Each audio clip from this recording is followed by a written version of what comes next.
तो हेलो दोस्तों, कैसे हैं आप सभी। आशा करता हूँ आप सभी बढ़िया होंगे और आपकी पढ़ाई भी बढ़िया चल रही होगी।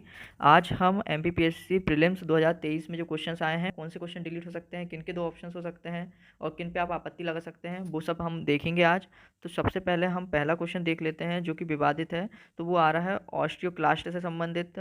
ऑस्टियोक्लास्ट निम्न में से किससे संबंधित है। ये क्वेश्चन थोड़ा विवादित हो सकता है। आयोग ने ऑप्शन सी हड्डी टूटना सही माना है, लेकिन कई कई जगह आपको हड्डी का निर्माण भी मिल रहा है।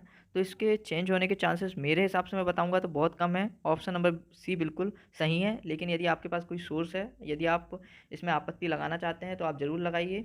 ठीक है, इसके बाद हम क्वेश्चन देखते हैं कौन सा आ रहा है जो विवादित है। तो इसमें कई बच्चे बोल रहे हैं कि ट्रांसफार्मर भेल कंपनी जो भोपाल में है वो भी ट्रांसफार्मर का निर्माण करती है, लेकिन यहाँ पे क्वेश्चन में पूछा है ट्रांसफार्मर और समृद्ध उत्पादों उत्पादों के उत्पादन के लिए समर्पित क्लस्टर है। क्लस्टर पूछा है, तो जो हमको डाटा मिला है और गवर्नमेंट की साइट पे भी चेक किए हैं तो ग्वालियर बिल्कुल सही आंसर है। इस पे आपत्ति मत लगाइए, और यदि आप लगाते भी हैं तो आपके सिर्फ पैसे बर्बाद होंगे। कोई चेंजेस इसमें मेरे को खास लग नहीं रहा है। Next question. इसमें बच्चे बहुत परेशान हो रहे हैं कि निम्न में से कौन सा अधिकार राष्ट्रीय मानव अधिकार आयोग के दायरे में नहीं आता है।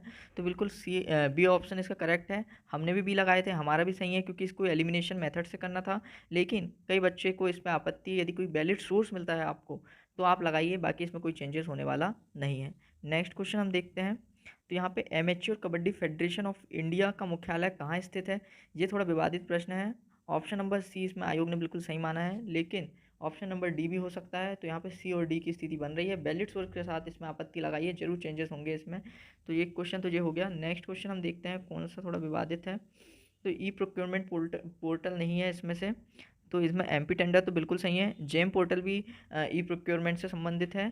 एमपी लून भी लघु उद्योग लिमिटेड, सॉरी लघु उद्योग निगम, तो ये भी ई प्रोक्योरमेंट से संबंधित है। यहाँ पे एमपी ऑनलाइन का पैंच फंस रहा है, क्योंकि एमपी ऑनलाइन में जो हम गेहूँ बेचते हैं, पंजीयन उसका करवाते हैं, तो वो एमपी ऑनलाइन के तहत होता है। तो यहाँ पे आप ई प्रोक्योरमेंट, यदि कोई वैलिड सोर्स मिलता है एमपी ऑनलाइन से संबंधित, तो एमपी ऑनलाइन भी हो सकता है, इसकी संभावना है। इसकी मैं बिल्कुल गारंटी नहीं लेता, लेकिन हो सकता है। यदि सोर्स है तो आप इस पर आपत्ति लगाएं, कुछ चेंजेस हो सकता है। चारों ऑप्शन सही हो सकते हैं।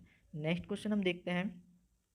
नेक्स्ट क्वेश्चन जिस पे थोड़ा पैंच फंस रहा है, जिसमें आप आपत्ति लगा सकते हैं, वो है ये है आपका राज्यों के अधिकतम से न्यूनतम साक्षरता के क्रम में हमको जमाना था कि किसकी लिटरेसी रेट ज़्यादा है और किसकी कम है।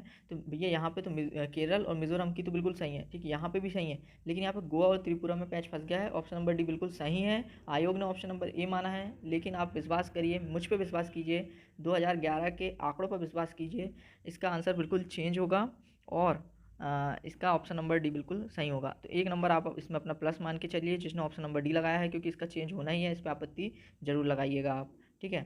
इसके बाद हम क्वेश्चन देख लेते हैं, और कौन से क्वेश्चन में थोड़ा दिक्कत है तो हम देखते हैं। तो ये इसमें कई बोल रहे हैं कि ऑप्शन नंबर बी हो सकता है, लेकिन ऑप्शन नंबर सी सही है, तो इसमें कोई ज़रूरत नहीं है आपत्ति लगाने की। यहाँ पे बच्चे परेशान हो रहे हैं, नादिर शाह ने भारत में आक्रमण कब किया था। तो बेटा आप पढ़ते हो, हम भी पढ़ते हैं। तो नादिर शाह का जो लूसेंट में मिलता है वो 1739, हम भी पढ़ते जो हैं वो 1739 है। लेकिन कई बच्चे जो तुक्केबाज हैं, जिनने तुक्का लगाया है, उन्होंने 1738 भी लगाए हैं, जो कि गलत हो गया है। और अब वो सोर्सेज बता रहे हैं कि कहीं पे बुकों में मिल रहा है कि 1738 से 1739 के बीच नादिर शाह का आक्रमण हुआ है, ठीक है, सोर्सों में मिल रहा है। लेकिन जो आयोग ने माना है डी है। मैंने भी डी लगाया था और डी बिल्कुल सही है। तो इसमें आपत्ति लगाओगे भी तो मैं बताता हूँ इसमें चेंजेस होने के चांस ना के बराबर है। इसमें आयोग डी ही कंसीडर करेगा, तो सिर्फ पैसे बर्बाद होंगे आपके और कुछ नहीं होगा। ऑप्शन इसमें देखते हैं नेक्स्ट क्वेश्चन में। तो आर्य मंजूश्री मूलकल्प, तो ये महायान से संबंधित है, बिल्कुल सही है। आयोग ने भी महायान माना है, लेकिन जो हमको सोर्सेस मिल रहे हैं उसमें वज्रयान का वर्णन भी मिलता है। वज्रयान एक बौद्ध धर्म से संबंधित एक शाखा है, जो कि तिब्बत वाले रीजन में प्रसिद्ध थी। और यहाँ पे जो संबंधित है, किससे संबंधित है, जादू टोना से संबंधित है वज्रयान।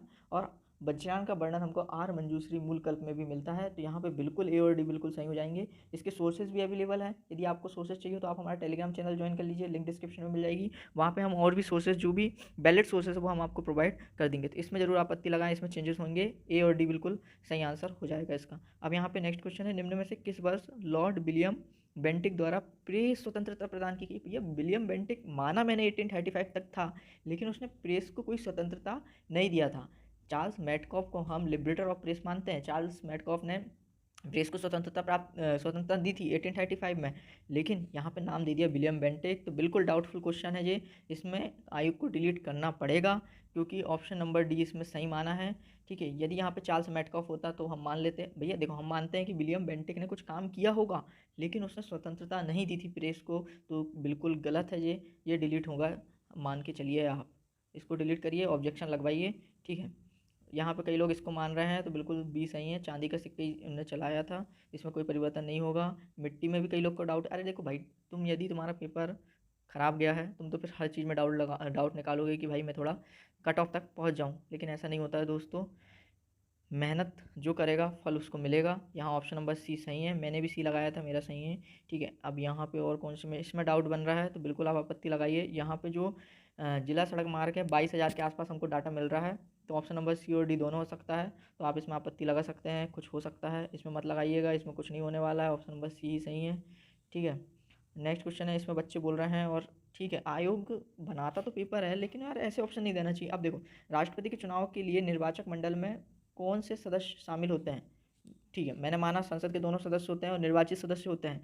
ठीक है, राज्यों के भी निर्वाचित सदस्य होते हैं विधानसभा के, लेकिन यहाँ पे दिल्ली और पुडुचेरी उनके भी होते हैं। लेकिन अब यहाँ पे ऑप्शन नंबर सी तो सही है, हम ऐसा नहीं कह सकते कि सी गलत है, डी भी सही हो सकता है कि भैया आपने पुडुचेरी और दिल्ली की जो लेजिस्लेटिव असेंबली है उसके सदस्य नहीं बढ़ना चाहिए। तो भाई ऐसे ऑप्शन नहीं देना चाहिए, विवादित क्वेश्चन बन जाता है इससे। अब इसमें तो विवाद होना ही है, लेकिन ऑप्शन नंबर सी सही है। चेंजेस होने के चांसेस बिल्कुल ना के बराबर हैं, लेकिन आप आपत्ति इसमें लगा सकते हैं।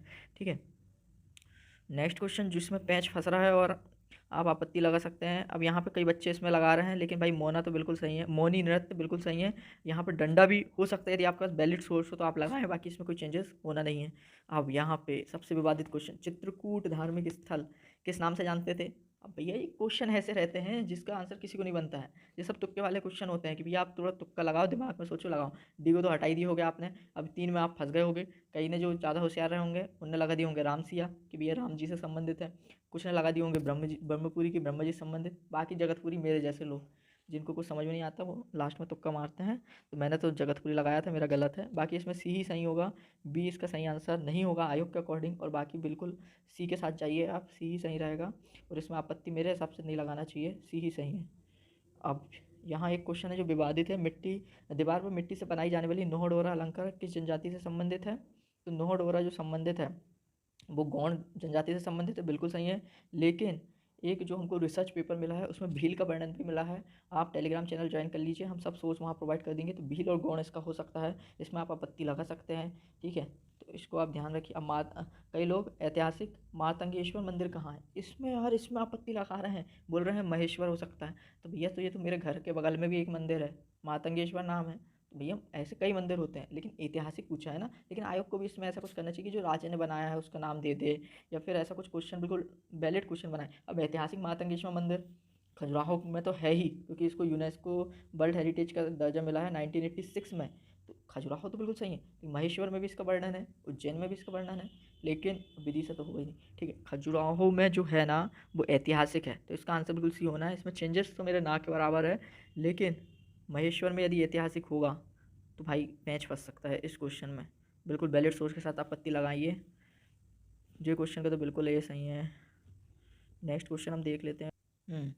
हमारा क्वेश्चन एक रह गया था, फ्लिपकार्ट, अलीबाबा और अमेजोन किसके उदाहरण हैं? ये बिल्कुल डाउटफुल क्वेश्चन है, और मैं तो बोल रहा हूँ इसका आंसर तो बिल्कुल चेंज होगा। ऑप्शन नंबर सी भी सही है, डी है, आयोग ने डी माना है, लेकिन भैया सी भी सही है, क्योंकि फ्लिपकार्ट भी, अलीबाबा भी और अमेजोन भी तीनों B2C से भी संबंधित है। इसका तो चेंज होगा, आप एक नंबर जोड़ के चलिए, सी और डी इसके आंसर होंगे।